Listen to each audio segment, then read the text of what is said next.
तो हमारा सुश्रुत निदान स्थान 6 चैप्टर तक हो गया था।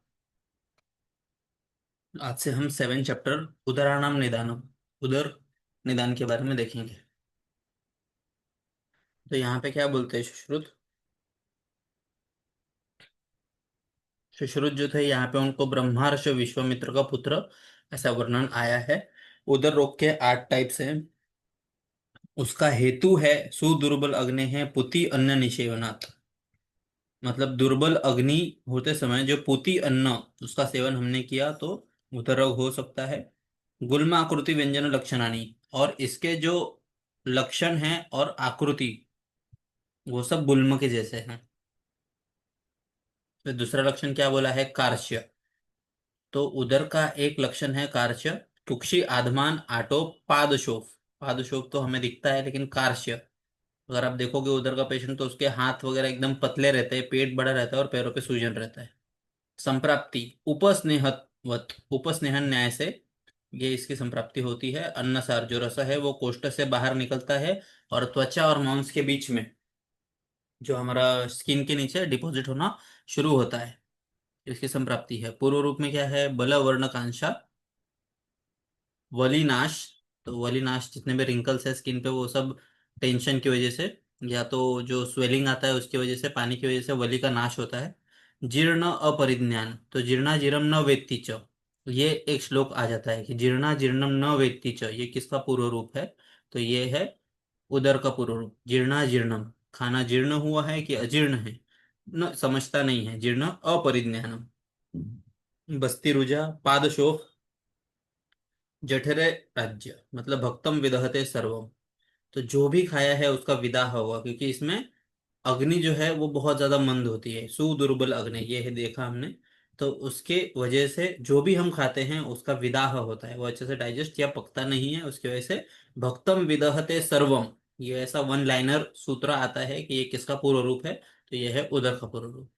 फिर इसके बाद अल्पे अपि व्यायाम श्वासम पृच्छति सौहित्यम सहते न चाहिए। ये सब सिंगल सिंगल वर्ड्स है जो ऐसे श्लोक के लाइन आ जाते हैं और पूछते हैं कि किसका सिम्टम है। सौहित्यम सहते न च, मतलब सौहित्य मतलब पेट भर के खाना। तो पेट भर के अगर किसी ने खाया उसको अगर सहन नहीं हो रहा होगा तो ये उदर व्याधि का एक पूर्व रूप हो सकता है। फिर उसके बाद अल्पे अपि व्यायामम श्वासम पृच्छति, तो थोड़ा भी व्यायाम करने के बाद दम लगता है, ये भी श्वास का उदर का पूर्व रूप है। फिर उसके बाद जो 8 प्रकार है उसके बारे में बोला है, वातोदर पित्तोदर कफोदर सन्निपात उदर प्लीहोदर यकृताल्य उदर बद्धकोद उदर परिस्रावी उदर और दकोदर। तो सबसे पहले वातोदर, सशूल अनाह उग्र शब्द। शब्द है तो वात रहेगा। कृष्ण शिरा, जो शिरा होंगी पेट पे वो कृष्ण वर्ण की होंगी। और आधमात द्रुति शब्दवत। यहाँ पे देखो आधमात, जो पेट फूला हुआ रहेगा और उसमें जब हम प्रिक टेस्ट कर, सॉरी क्या बोलते हो, जब हम उसके ऊपर ऐसे नेल से ये करते हैं तो उसके ऊपर शब्दवत ऐसे आवाज आता है परकशन पे। फिर उसके बाद पित्तोदर, पित्तोदर में अचीराभिवृद्धि। अचीर मतलब फास्ट एक्यूट, चीर मतलब लॉन्ग टाइम, अचीर मतलब एक्यूट। ऐसी वृद्धि फटाफट बढ़ती जाएगी। जो राजी होंगे वो ताम्र वर्ण के होंगे। सीरा जो रहेंगी वो नील पीत हरित, जो पित्त का वर्ण है वो दिखेगा। तो अचीराभिवृद्धि ये इंपॉर्टेंट सिम्टम है। फिर कफोदर के अंदर शुक्ल सीरा, जो सीरा है वो शुक्ल वर्ण के होंगे। महत शोफ, बहुत बड़ा शोफ होगा। अवसाद होगा। शुक्ल नख नयन, जो भी है शुक्ल वर्ण सफेद वर्ण के, ठीक है सिंपल है। फिर सन्निपात उदर दुष्योदर, अब यहाँ पे हेतु जो है वो इंपॉर्टेंट है कि नख, रोम, मूत्र, विड आर्तव युक्त स्त्री दत्त अन्न। अगर कोई स्त्री किसी आदमी को या किसी भी पेशेंट को नख, रोम, मूत्र, विड मतलब पूरी स्टूल युक्त और आर्तव युक्त ये अन्न दिया तो उसकी वजह से सन्निपात उदर होगा। ग्रह दोष ये हेतु है सन्निपात उदर में। दूषी विषय दुष्टांबु सेवन है। त्रिदोष और रक्त, यहाँ पे दोनों का इन्वॉल्वमेंट है, त्रिदोष का भी और रक्त मतलब चारों इन्वॉल्व है। शीत वाताभ्र विशेषतः कुप्यति नाना वर्णी, तो ये भी त्रिदोषज है तो इसमें जो सेरा रहेंगे वो नाना वर्णी रहेंगे। सीरा राजी उदर रहेंगे। फिर उसके बाद प्लीहोदर मतलब स्प्लिनोमेगेली, तो ये कच्छप संस्थान। कच्छप मतलब टॉर्टोइस के पीठ जैसा, कैसा वो हार्ड रहता है तो उसके जैसा रहेगा कच्छप संस्थान। अश्रुक प्लस कफ, ये दो इन्वॉल्वमेंट है यहाँ पे, अश्रुक प्लस कफ, यहाँ पे त्रिदोष प्लस रक्त, यहाँ पे रक्त प्लस कफ। विदाही अनविसंधि अष्ठिलावत वर्धमान कठिन, तो अष्ठिला पत्थर के जैसा वो कठिन होता जाएगा, बढ़ते जाएगा। फिर हेतु क्या है? अशितस्य याना या नहीं, खाने के बाद घूमना, खाने के बाद ट्रैवलिंग करना, ये प्लीहोदर का हेतु है। इसको ध्यान में रखो, खाने के बाद अशितस्य याना या नहीं, ये किसका हेतु है? प्लीहोदर का। फिर वाम पार्श्व परिवृद्धि, वाम पार्श्व लेफ्ट साइड में स्प्लीन रहता है तो वहां पे वृद्धि होगी। मंद ज्वर अग्नि, जो जठर अग्नि है वो मंद होगी, और ज्वर इसमें रहेगा, ज्वर युक्त रहेगा, क्षीण बल रहेगा, और अति पांडु, ये लक्षण देखने को मिलेगा। फिर यकृत दाल्योदर, वैसे ही जैसे प्लीहोदर था वैसे ही सव्य मतलब राइट साइड, वाम मतलब लेफ्ट, सव्य मतलब राइट मतलब दक्षिण। राइट साइड में सभी सिम्टम्स रहेंगे सेम टू सेम, सिर्फ ये राइट साइड में होगा। फिर बद्ध गुदोदर मतलब ऑब्स्ट्रक्शन जहां पे है वो वाला उदर, तो बद्ध मतलब ऑब्स्ट्रक्शन। उपलेपी अन्न, उपलेपी अन्न जिसमें बहुत चिकनाहट है, फैट है, वो सब खाने की वजह से। बालाश्म, छोटे छोटे पत्थर या स्टोन की वजह से। नाड्याम युव संकर, जो पाइप जो है वो कैसे बन जाता है एक दूसरे में, गुच्छा हो जाता है उसका, तो वैसे ही नाड्याम युव संकर, कचरा अटक जाएगा तो। रुन नाभि मध्य परिवृद्धि, हृदय और नाभि के बीच में परिवृद्धि, तो ये इंपॉर्टेंट है कि नाभि के नीचे वृद्धि हुई, नाभे अधश्च उदरम, ये वृद्धि किस में होता है? परिस्राव। परिस्राव मतलब यहाँ पे फूट जाएगा और जो फ्लूइड है वो जमा होगा, तो ग्रेविटी की वजह से नीचे होगा, नाभि के नीचे होगा अल्टीमेटली, तो ये परिस्रावी उदर में। बद्ध उदर ऑब्स्ट्रक्शन है अगर, तो वो किसके होगा? उसके ऊपर, नाभि के ऊपर होगा। तो ये हृदय और नाभि के बीच में परिवृद्धि ये बद्ध उदर में है। परिस्रावी, परिस्राव होने की वजह से वो जो लिक्विड है ग्रेविटेशन की वजह से नीचे की तरफ जमा होगा, तो इसीलिए वो होगा परिस्रावी उदर में। तो ऐसे दो चीजों को याद रखना। हृदय नाभि में अगर प्रवृत्ति होगा तो बद्ध गुदोदर में है। विट समगंधित, ऑब्स्ट्रक्शन होने की वजह से जो मल है वो आगे बढ़ेगा नहीं, और फिर उसके मुंह में से या जो भी डकार वगैरह आएंगे उसमें विट संबंधित गंध आएगा, या उल्टी होगी तो भी उसमें विट का समगंध दिखेगा। फिर परिस्रावी उदर, तो परिस्रावी में क्या है? शल्य हेतु है, कुछ खाने में लकड़ी, अस्थि, बोन ये सब चला गया तो उसकी वजह से वहां पे छेद हो जाएगा। आंतरात श्रुति ही सलील प्रकाश, उसमें जो स्त्राव होगा वो कैसा होगा? सलील प्रकाश, ये इंपॉर्टेंट है। फिर उसके बाद नाभे अधश्च उदरम, जो शोथ होगा वो नाभि के नीचे होगा। अति निस्तोद मतलब एकदम pricking sensation type of pain होगा वहां पे। फिर दकोदर मतलब उदकोदर, तो ये स्नेहपीत अनुवासित, स्नेहपान करने के बाद या अनुवासन के बाद। वांत, विरिक्त, निरूह, अनुशीतल, और ये सब पंचकर्म करने के बाद उसने अगर शीतल जलपान किया तो दकोदर का हेतु है। ये हेतु जो एक एक लिखे है उसको थोड़ा सा ध्यान में पढ़ना। फिर उसके बाद महत संप्रयुक्त नाभि, उसका नाभि जो है महत बड़ा एकदम ऐसे स्माइलिंग अम्बिलिकस जो बोलते हैं उस टाइप से, अंबु पूर्णता इसमें दिखेगा। शुभित द्रुतिवत कंपन, और शब्द थे यहाँ पे कंपन भी होगा, ये हो जो थ्रिल टेस्ट जो बोलते हैं वो देखने को मिलेगा अच्छे से। फिर उसके बाद दकोदर में चरक ने तीन अवस्था बोली है, अजातोदक, पिच्छा जातोदक। अजातोदक मतलब जब पानी नहीं हो तो वो उसमें गुड़गुड़ आयन, हमेशा गुड़गुड़ आवाज आते रहता है क्योंकि पानी नहीं है। फिर पिच्छा जब हो जाएगा तो भक्त मंड सदृशी, चावल का पानी कैसा रहता है? मंड, उसे ऐसा दिखता है। और जातोदक, उदक पूर्ण द्रुति संशोध, जिसमें पानी भर गया है वो जातोदक अवस्था। फिर लक्षण क्या है? गमने अशक्ति, चलने फिरने की ताकत नहीं होती है। परिपाकत सलील भाव सर्व उदरम, तानी विवर्जित, और सब उदर लास्ट में कन्वर्ट होके दकोदर में होता है और उसका विवर्ज्य असाध्य है वो। फिर उसके बाद नेक्स्ट पेज पे आ जाओ, तो वहां पे ततशनात् जन्म काले तम पाटयित्वा उद्धरेत भिषक, ढल्लन ने बस्तमार प्रमाणे ग्रीवा मोटन इत्यादि मध्ये आशुतम अक्रियामरणम ऐसे बोला है, ठीक है लीजिए को। अभी नेक्स्ट चैप्टर यहाँ से चालू होगा, मूढ़ गर्भ। मूढ़ गर्भ मतलब रुद्ध या निरुद्ध गति। फिर उसके बाद भाव प्रकाश ने इसको रुद्ध गति गर्भ भी कहा है, मूढ़ गर्भ का पर्याय है सब, रुद्ध या निरुद्ध गति। हेतु क्या है इसके? गर्भ शातन प्रवृत्ति ही, प्रस्खलन प्रपतन, अगर कोई पेशेंट प्रेग्नेंट लेडी प्रस्खलन प्रपतन प्रपीड़न विषमाशयन वेग धारण अति क्षार सेवन प्रेग खेलन मतलब झूलना, झूला झूलना वैसा, विगुण अपान, अपान वायु दृष्टि हुआ तो बंधनात् विमुच्यते गर्भ, तो इसकी वजह से फलवृद्ध बंधनात् इव, वैसे ही मूढ़ गर्भ का ये सब हेतु है। संप्राप्ति और लक्षण क्या है? विमुक्त बंधन गर्भ, कोष्ठ संक्षोभ और विमूढ़ अपान, ये होने की वजह से फिर तरुण गर्भ और वृद्धिंगत गर्भ।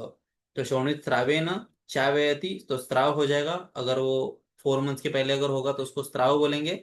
और वृद्धिंगत, उससे ज्यादा डेवलप हो गया तो अपत्य पथ प्राप्त हो जाएगा, लेकिन अनिरस्यमान निकल नहीं पाएगा, और विगुण अपान की वजह से सम्मोहित या मूर्छित करके मूढ़ गर्भ का हमें चिकित्सा वगैरह करना पड़ेगा। फिर मूढ़ गर्भ के 4 हैं, कील, प्रतिकूल, बीजक, परिघ। कील, प्रतिकूल, बीजक, परिघ, ऐसे 4 टाइप्स हैं मूढ़ गर्भ के। कील, प्रतिकूल, बीजक, परिघ। तो कील मतलब ये कीले के जैसा, प्रतिकूल मतलब जानवर जो है उसके जैसा, बीजक मतलब बीज, सीड कैसा रहता है वैसे, और परिघ मतलब योनिमुखम आवृत्य। तो यहाँ पे जो मूल गर्भ है वो 4 टाइप के बताए हैं, इति एक है, किसी एक वैद्य ने 4 टाइप बताए हैं, और किसी ने क्या बोला है, कैन बी असंख्य ड्यू टू अपान वायु विकृति। तो असंख्य भी हो सकते हैं मूल गर्भ के टाइप, कितने, असंख्य भी हो सकते हैं। तो कील में हमने देखा कि ऐसा कील के जैसा, तो ऊर्ध्व बाहु शिर पाद। तो हमें ये सब टाइप को खुद एक्टिंग कर करके सीखना है। तो हाथ पैर ऊपर ले लो, सर ऊपर ले लो, वो जो पोजीशन रहेगी वो है कील। योनि निरुद्धनाति कील इव। तो ऐसे हाथ पैर और सर ये तीनों ऊपर की तरफ, और जो हमारा पीठ है और बम है वो नीचे की तरफ, तो ये कील हो गया। प्रतिखुर, निसृत हस्तपाद शिरः। और अभी यही जो पोजीशन है एकदम अपोजिट करो, वजाइना से ये सब हाथ पैर शिरा बाहर निकलेंगे, काय संगी। तो उसका संग किस चीज से होगा, ये इंपॉर्टेंट है, हाँ ये इंपॉर्टेंट है, संग किस चीज से होगा इसमें। तो काय संगी ये कौन सा टाइप का है मूढ़ गर्भ, तो ये है प्रतिकूल टाइप का मूढ़ गर्भ। फिर बीजक, बीजक में निर्गच्छति एक शिरभुज। तो एक हाथ और एक सर, जो शक्तिमान या कोई तो है, जो एक हाथ, या सुपरमैन कैसे एक हाथ आगे करके पीछे जाता है, एक हाथ आगे करके हवा में उड़ता है, तो एक हाथ और एक सर, बीजक के जैसा। बीज एक सीड रहता है, उसमें से एक ही खाली उसका जो प्लांट निकलता है। तो निर्गच्छति एक शिरोभुज, एक शिर और भुज यही बाहर निकलता है वो वजाइना में से, उसको बोलते हैं बीजक। और परिघ मतलब परिघ एवं योनि मुखम आवृत्य, वो पूरा ट्रांसवर्स पोजीशन में हो जाता है, उसको बोलते हैं परिघ। तो इसको बार बार बोलना है, कील, प्रतिकूल, बीजक, परिघ, कील, प्रतिकूल, बीजक, परिघ। तो कील हमें समझ गया, उसका अपोजिट प्रतिकूल, बीजक मतलब एक हाथ सर, और परिघ मतलब पूरा फ्लैट हो जाएगा। फिर मूढ़ गर्भ की गति कितनी है, 8 गति है। वो कौन से है, द्वाभ्याम, शक्तिभ्याम, आभुग्ने, तो ये सब जाने दो, सिर्फ 8 मूढ़ गर्भ की गति कितनी है, 8 है, इसको याद रखो। तो अष्टांग संग्रह ने 3 ही बोली है, ऊर्ध्व, तिर्यक, न्युब्ज गति, 3 गति बोली है मूढ़ गर्भ की। फिर असाध्य, दैव अंत्याह, और शेष जो है विपरीत है, इंद्रियार्थम, आक्षेपक, योनिभ्रंश, ये सब दिखेगा हमें अगर मूढ़ गर्भ शेष बच गया तो। संवरण, मक्कल, श्वास, कास, भ्रम, परिहरित, त्याज्य, इनका त्याज्य करना है अगर ये सब सिम्टम्स देखने को मिले तो। फिर प्रसव कारण, प्रसव का कारण, डिलीवरी होने का कारण क्या है, किसी भी पेशेंट में, किसी भी प्रेग्नेंट लेडी में डिलीवरी क्यों होगा, कालस्थ परिणामी ना, 9 महीने पूरे हो गए तो डिलीवरी होगा। दूसरा है मुक्त वृंतात फलम, जैसे फल पक्व हो जाता है तो अपने पेड़ से टूट के नीचे गिर जाता है, वैसे ही मुक्त वृंतात फलम, वो जब पूरा उसका मैच्योर हो जाएगा तो भी हो जाएगा। प्रपद्यते, स्वभाव से कभी कभी, ये तीनों प्रसव के कारण है। कितने हैं, 3 हैं। जब 1 2 3 है तो तुम्हें ऐसा नहीं कि एक याद रख लिया तो हो जाएगा, 3 बोले हैं तो तीनों याद ही रखने पड़ेंगे, तो अच्छे से पढ़ लो। फिर गर्भ विच्युति, गर्भ अपने स्थान की वजह से कभी कभी च्युत हो जाता है, फिसल जाता है, तो उसके कारण क्या है, 3 कारण है उसके भी। कृमि वात अभिघात, कृमि वात अभिघात, इसको लाइन से, कृमि वात अभिघात, कृमि वात अभिघात ऐसा पढ़ना है। तो गर्भ विच्युति के 3 कारण हैं, कृमिवात, अभिघात, प्रसव के 3 कारण हैं, अच्छे से पढ़ो। गर्भस्राव कब बोलेंगे, गर्भपात कब बोलेंगे, जब चौथे महीने तक एबॉर्शन हो गया तो उसको स्त्राव बोलेंगे, और उसके बाद अगर हुआ तो उसको पात, गर्भपात बोलेंगे। असाध्य मूढ़ गर्भ कौन सा है, प्रविद्यति शिरः, अगर शीतांगी हो गया, निरपत्रपा हो गया, और निरुद्धत सिरा, पेट के ऊपर जो सिरा है वो नील कलर के हो गए, तो ये सब असाध्य मूढ़ गर्भ के लक्षण है। और अंतिम सा गर्भ तथा, और ये जो है ये दोनों को हार्मफुल है, माता के लिए भी और बच्चे के लिए भी। फिर अंतमृत गर्भ, अंतमृत गर्भ मतलब आईयूडी, इंट्रा यूट्राइन डेथ, तो उसमें गर्भ का अस्पंदन, कुछ मूवमेंट्स नहीं दिखेंगे। आवी प्रणाश, जो आवी है वो प्रणाश हो जाएंगे। उच्छ्वास पूतिगंध, जो स्मेल लेगी, सांस लेगी, उसमें पूतिगंध तो आ जाएगा। और श्याव और पांडु वर्ण, उसका वर्ण जो है वो या तो ब्लैकिश हो जाएगा या तो पांडु हो जाएगा। फिर गर्भ मृत्यु का कारण क्या है, एक तो मानस और आगंतुज उपताप, दुख, कभी कभी उसको अचानक से झटका बैठता है ना, इसीलिए हम लोग बोलते हैं कि जो प्रेग्नेंट लेडी है उसको अचानक से डराना नहीं चाहिए, उसको कोई बैड न्यूज एकदम अचानक से नहीं देना चाहिए, तो ये मानस अभिघात है। और आगंतुज के अंदर कुछ आघात वगैरह हो गया, सीढ़ियों पे से गिर गई, जो हिंदी सीरियल्स में दिखाते हैं वो सब। फिर व्याधि भी ही पीढ़ी भी है, और किसी व्याधि से पीड़ित होगी तो उसकी वजह से भी थायराइड वगैरह ये सब हम देखते हैं, हाइपरटेंशन ये सब अवॉइड करना चाहिए, मृत्यु का कारण हो सकता है। फिर डिफरेंशियल डायग्नोसिस में क्या बोला है, दोषानुसार मूढ़ गर्भ के भेद का वर्णन किसने किया है। अभी मूढ़ गर्भ के ऊपर हमने टाइप देखे, या तो 4 टाइप है, या तो वायु की वजह से असंख्य टाइप है। लेकिन दोष के अनुसार मूढ़ गर्भ का भेद किसने बोला है, हारित ने बोला। फिर मक्कल, मक्कल मतलब क्या है, इसमें वात रक्त, मतलब रक्त मारुत जो है मक्कल, उसका हेतु है अपप्रजाता स्त्री द्वारा असम्यक आहार सेवन। उससे असम्यक आहार सेवन किया तो मक्कल शूल हो जाएगा, असम्यक रक्तस्राव होगा, उसको बोलते हैं मक्कल। फिर रक्तज विद्रधि कुक्षी में हो सकता है, साइन सिम्टम क्या है इसके, दाह ज्वर है, 1 सप्ताह में पक्व होता है। कुक्षी प्रस्पंदते इति बस्तमारम विपन्नायाम, उदर पाटन का इंडिकेशन का रेफरेंस है ये कुक्षी प्रस्पंदते इति बस्तमार विपन्नायाम। फिर उसके बाद है नेक्स्ट चैप्टर विद्रधि निदान। तो ये यहाँ से इंपॉर्टेंट है विद्रधि निदान। तो इसमें ट्रिक क्या है, विद द्रधि को विद दधी बोलना है, और हमें दही कैसा लेना है, क्षार युक्त दही लेना है। तो इसके टाइप्स क्या है, जो कॉमन वाले हैं वो, प्लस क्षार युक्त दही, तो शतज और रक्त ऐसे टाइप्स है इसके, अभी आगे देखते हैं पहले। तो विद्रधि के लिए ये वाला श्लोक आया है स्वरूप, कि महामूलम रुजावंतम वृत्त च अपि अथवा आयतम, ये किसके लिए आया है, तो ये है विद्रधि के लिए, महामूलम रुजावंतम वृत्त च अपि अथवा आयतम, ये विद्रधि के लिए आया है। दुष्य त्वक रक्त मांस मेद अस्थि, तो 5 धातु तो यहाँ पे आए हैं, रस रक्त मांस मेद अस्थि, मज्जा और शुक्र को छोड़ के पहले 5 यहाँ पे आ गए हैं विदर्धी के अंदर दुष्य में।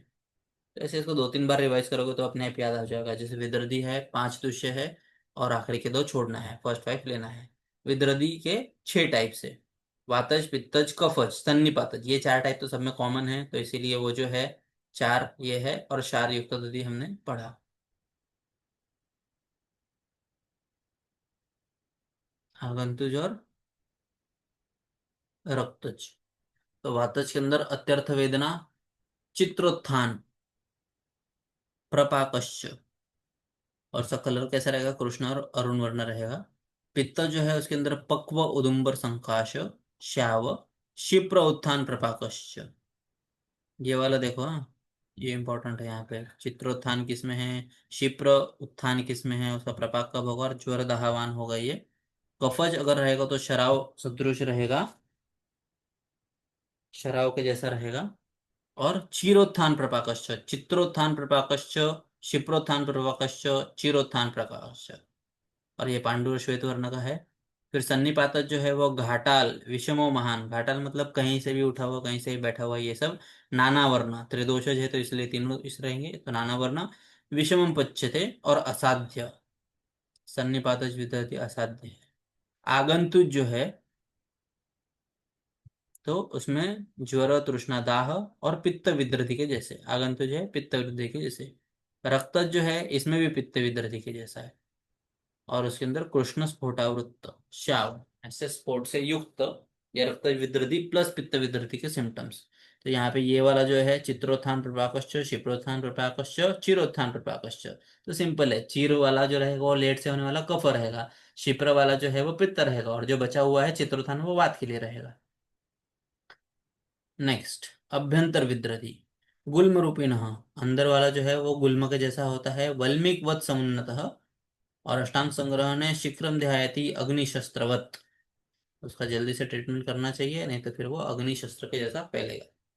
फिर ये बहुत इंपॉर्टेंट पार्ट है कि अभ्यंतर विद्रथी का स्थान क्या है और उस हिसाब से उसके लक्षण क्या है। तो इमेजिन करो कि कुछ उधर ब्लॉक कर रहा है, तो गुदा के अंदर अगर कोई विद्रथी हो गया तो वात निरोध, वहां से जो गैस पास होता है वो नहीं निकलेगा।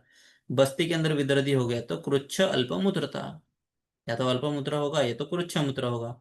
नाभि के अंदर हो गया तो हमें पता है हिक्का जो है वो नाभि से स्टार्ट होती है, आटोप, कुक्षी आटोप, ये सब हो जाएगा। वंशन के अंदर हुआ तो कटी पृष्ठगह, यहाँ पे चरक ने भी कुछ सिम्टम दिए, वो यहाँ पे लिखे हैं, और यहाँ वाले जो है वो सुश्रुत वाले। वंशन में कटी पृष्ठग्रह, वृक्क के अंदर पार्श्व संकोच, ये एक्टिंग करके देखना है हमें बार बार। ऐसे वृक्क के ऊपर कोई विकृति हो गई तो इमेजिन करो ऐसे बार बार पार्श्व संकोच, ये साइड से एक साइड से बेंड होके अपने आप इमेजिन करो। तो पार्श्व संकोच। प्लीहा के अंदर हो गया तो उच्छ्वास रोधन।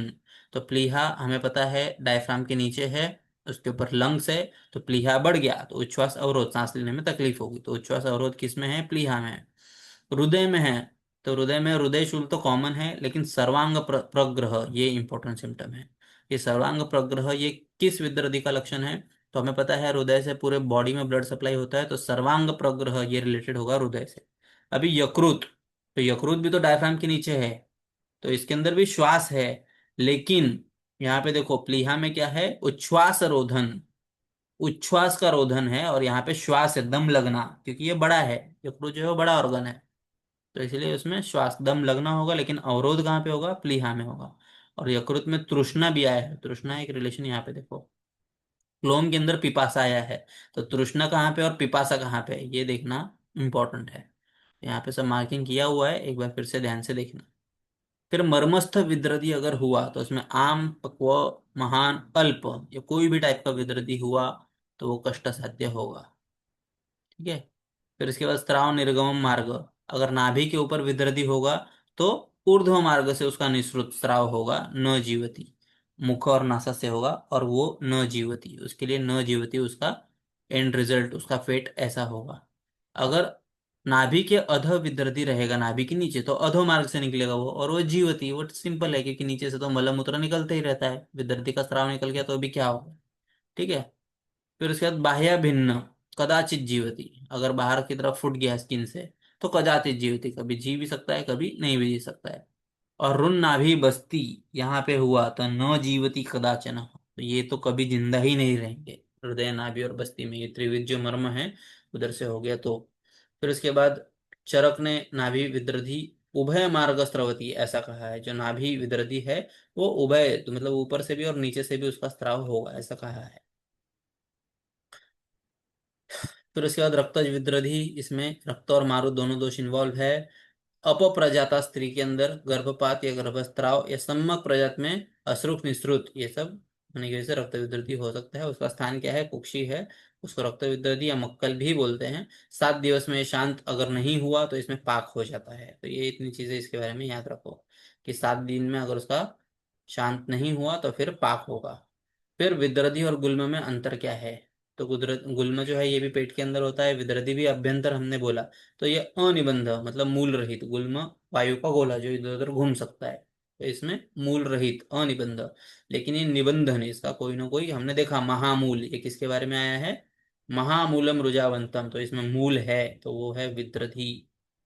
फिर उसके बाद अपाकी, गुल्म में कभी भी पाक नहीं होता, क्यों? क्योंकि इसमें मांस शोणित हीनत्वात्, ये भी इंपॉर्टेंट है। गुल्म में पाक क्यों नहीं होता ऐसा रीजन पूछेंगे तो मांस शोणित हीनत्वात्, मांस शोणित हीन होने की वजह से। और विद्रधि के अंदर मांस और शोणित बाहुल्य होने की वजह से पाक कभी भी हो सकता है। फिर उसके बाद स्वयं दोषज, गुल्म में है वो दोष प्रधान होता है, इसमें दुष्य नहीं रहता है। लेकिन हमने देखा कि ये दुष्य प्रधान है, 5 टाइप के दुष्य इसमें आते हैं जिसमें प्रधान है मांस और शोणित। फिर कृत चयापचयवान है, ये गुल्म। विवर अनुचरो मतलब धातु धूमता है ऐसा रहता है। अपसु कुंदुंद के यथा। फिर गुल्म जो है अपसु बुद्बुदवत विवरानुचर संचारी है, इधर उधर घूम सकता है, पानी में से बुलबुला होता है वैसा है। असाध्य विद्रदी के लिए क्या बोला है? हृदय नाभि बस्ती पे जो विद्रदी अगर पक्व हो गए तो वो असाध्य विद्रदी है, और त्रिदोषज विद्रदी भी हमने देखा कि वो असाध्य है। तो एक तो त्रिदोषज और त्रिविध मर्म पे जो है वो सब असाध्य है। फिर अस्थि मज्जा विद्रधि ऑस्टियोमाइलाइटिस, तो अस्थि मार्ग या मांसाने अवरोध होके वो हो सकता है। ज्वलनेत एव दह्यते, ऐसा उसका सिम्टम है कि ज्वलन एव दह्यते, ऐसे मतलब धुमायन धुआं निकल रहा है, इतना जलन होता है उसके अंदर। और स्त्राव हो गया अस्थि भगने के बाद तो मेद धातु समान उसका स्त्राव होगा, पूय उसमें से निकल सकता है।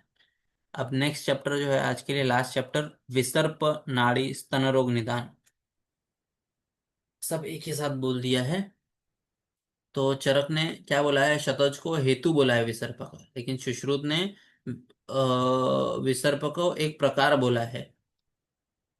फिर कुलत्थयुष तुनि प्रतितुनि इसके अंदर आया है, ये हमने देखा कि तुनि और प्रतितुनि रहेगा तो उसके अंदर कुलत्थयुष का प्रयोग करना है। फिर विसर्प नाड़ी स्तन रोग निदान, तो रक्तवाह स्रोत की व्याधि है विसर्प। विसर्प की 5 टाइप्स है। चरक ने विसर्प के 7 टाइप बोले हैं और शारंगधर ने 9 टाइप्स बोले हैं। ये 7 टाइप्स इंपॉर्टेंट है, अग्नि विसर्प, कर्दम विसर्प, और एक और है वो, और बाकी दोषज वाले जो है कॉमन 4, वातज पित्तज कफज, और बाकी वात पित्त, कफ पित्त और वात कफ, वो 2 3 और एक्स्ट्रा है, वो याद करना। फिर विसर्प के अंदर त्वक मांस शोणित गत रहेगा, विस्तृत उन्नत आशु शोफ रहेगा उसके अंदर। माधव निदान ने लसिका एक एक्स्ट्रा बोला है इसके अंदर, त्वक मांस शोणित और साथ में लसिका बोला है। फिर वातज विसर्प के अंदर वात ज्वर के लक्षण दिखेंगे, विषम गंड दिखेगा, अति दूषित, गंड मतलब अग्नि दग्ध इव स्फोट, वहां पे गंड प्रदेश पे दिखेगा। पित्तात्मक अगर रहेगा तो शतज या रक्त प्रकाश जैसा दिखेगा, द्रुत गति फास्ट फैलने वाला, और स्रोतोजातक कर्दमवत, कर्दम के जैसा कीचड़ के जैसा दिखेगा, और न सिद्धति मतलब असाध्य है वो, ऐसा अवस्था आ गया तो। फिर कफात्मक जो है वो अल्परूप, शूल बहुत कम होगा लेकिन कंडू बहुत ज्यादा होगा, मंद गति से फैलने वाला होगा, और अशीघ्र पाक, धीरे धीरे में पाक होगा। त्रिदोष जो है वो त्रिविध वर्ण का होगा, अवगाढ़ होगा, मांस सीरा प्रणाशात न सिद्धति, और अगर उसमें मांस सीरा का प्रणाश हो गया तो ये भी असाध्यता की ओर चले जाएगा। शतज विसर्प जो है वो कुलत्थ सदृश, ये इंपॉर्टेंट है, कुलत्थ सदृश स्फोट उसमें पित्त और रक्त प्रधान रहेगा, अति ज्वर उसमें रहेगा। फिर वात पित्त कफज जो है वो साध्य है, सर्वात्मक मतलब त्रिदोषज और शतज जो है वो असाध्य है। मर्माश्रित विसर्प रहेगा तो कृच्छ साध्य है। तो 5 टाइप देखे हमने, वातज पित्तज कफज साध्य, त्रिदोषज और शतज जो है वो असाध्य है, और मर्म पे अगर हुआ तो भी वो कृच्छ साध्य है। फिर नाड़ी व्रण, नाड़ी व्रण 8 टाइप के हैं। तो 7 मतलब जो 7 कॉमन है, वातज पित्तज कफज सन्निपातज और त्रिदोष द्वंद्व 2 दोषज वाले 3, ऐसे 7 प्लस शल्यज नाड़ी व्रण। तो वात पित्त कफ द्वंद्वज 3, सन्निपात 1 और शल्यज 1, ऐसे टोटल 8 है। हेतु क्या है इसमें नाड़ी व्रण में, पक्व शोफ, जब कोई एब्सेस हो, अगर वो पक्व अवस्था आ जाए और हमने उसको अपक्व समझ के उसको इग्नोर किया, उपेक्षा किया, तो अभ्यंतर, तो पस फाइंड्स इट्स वे, ऐसा मॉडर्न में कहा जाता है कि पस अपना रास्ता खुद बनाता है। तो वो अगर हमने उसको इग्नोर किया तो वो जो पस है एब्सेस के अंदर, वो धीरे धीरे अंदर जाके एक साइनस तैयार करेगा जिसको नाड़ी व्रण बोलते हैं। फिर रात्रि अधिगम श्रुति, ये उसका सिम्टम है नाड़ी व्रण में, रात में स्राव बढ़ जाता है, और ओनली रात्रि श्रुति, ये वातज के अंदर रात्रि अधिगम श्रुति, और कफज में सिर्फ रात्रि श्रुति ऐसा बोला है। तो वातज में क्या है, फेनानुविद्ध, जिसमें फेन मतलब बबल ज्यादा रहेंगे, अहोरात्र, और रात्रि अधिगम श्रुति ये देखा हमने, परु सूक्ष्ममुखी स्थूल सशूल नाड़ी रहेगा। पित्तज में अहसु, मतलब अह मतलब दिन में, तो दिन में इसमें स्राव होगा, उष्ण स्राव होगा, तो ये सिम्टम आया है, तो ये पित्त वात का लक्षण है लेकिन यहाँ पे पित्त में आया है। फिर कफज जो है नाड़ी, उसमें अर्जुन स्त्राव और रात्रि श्रुति, ये देखो यहाँ पे अहोरात्रि, दिन और रात दोनों में स्त्राव होगा, इसमें सिर्फ दिन में होगा, इसमें सिर्फ रात में होगा। सन्निपातज में काल रात्रि, ये इंपॉर्टेंट है, घोर आशुक्षयकारी है नाड़ी, मतलब प्राणनाशक नाड़ी है वो। और शल्य जो नाड़ी है वो फेनिल मथित अच्छ अश्रुक स्त्रावी उष्ण स्त्रावी सरुजा नित्यम, इसमें हमेशा पेन रहेगा, वो है शल्यज नाड़ी, क्योंकि वहां पे फॉरेन बॉडी है। फिर स्तन रोग जो है वो भी 8 है, उसके जो हेतु है वो सेम है नाड़ी रोग के जैसे। कन्या के अंदर स्तन संचित धमन्या संवृत्त रहेगा, इसीलिए उनमें कभी भी ये स्तन के आमय, मतलब जो कन्या है, जो कभी डिलीवरी या प्रेगनेंसी जिसको नहीं हुआ है, उसके अंदर स्तन के आमय, स्तन की बीमारियां नहीं होती। क्यों? क्योंकि उसके अंदर जो द्वार है वो समृद्ध बंद होते हैं, धमनी वगैरह सब, इसलिए उसको नहीं होता है। जो प्रजाता है या गर्भिणी है उसमें स्तन रोग होते हैं, क्योंकि जो सक्षीरा है अक्षीरा, भले ही वो लैक्टेटिंग हो या नॉन लैक्टिंग, दोनों में वो स्तन रोग हो सकता है। तो ये वाला याद रखना पॉइंट, कि कन्या में नहीं हो सकता है और गर्भिणी और प्रजाता में हो सकता है। फिर स्तन्य जो है वो रस प्रसाद से होता है, पक्वाहार निमित्तज है। सुप्रसन्न मन, उसके हर्षण हेतु क्या है, शुक्र श्रवण व स्तन्य श्रवण के हेतु सेम है। अपत्य संस्पर्श, मतलब जो लैक्टेशन है वो किससे होता है, अपत्य के स्पर्श से, दर्शन से, स्मरण से, ग्रहण से। तो इसीलिए निरंतर स्नेह, ये सब होना चाहिए, ये श्रवण का हेतु है लैक्टेशन का। फिर से शुद्ध स्तन्य का ये क्या है लक्षण, उदके क्षिप्तम एक ही भवती पांडुरम, कि अगर हम स्तन्य लेंगे पानी में डालेंगे तो एक ही भवती, पानी के साथ एक भाव मिक्स हो जाएगा एकदम, और पांडुरम श्वेत वर्ण का रहेगा, मधुर रहेगा, अविवर्ण कोई दूसरा कलर नहीं रहेगा, प्रसन्न रहेगा। फिर उसके बाद वात दुष्ट अगर रहेगा स्तन्य तो वो कषाय रहेगा। और अम्भी प्लवते, पानी के अंदर फ्लोट करेगा। पित्त दुष्ट रहेगा तो अम्ल कटु रसात्मक रहेगा, और अम्बसी पीत राजी, जैसे जैसे पानी में जाएगा वो पीले कलर का राजी थोड़ा सा जाएगा। कफ दुष्ट रहेगा तो अवसीदसी जले, पानी के अंदर जाके नीचे बैठ जाएगा, कफ दुष्ट रहेगा। और सर्वदुष्ट रहेगा तो सब लक्षण है उसमें दिखेंगे। और अभिघातज अगर रहेगा तो शारीरिक और मानस अभिघात के हेतु दिखेंगे। फिर रक्त विद्रदी छोड़ के इतर जो विद्रदी लक्षण है वो स्तन रोग के लक्षण सेम है। ठीक है, तो यहाँ पे आज हम रुकेंगे। किसी को कुछ डाउट है तो अभी पूछो।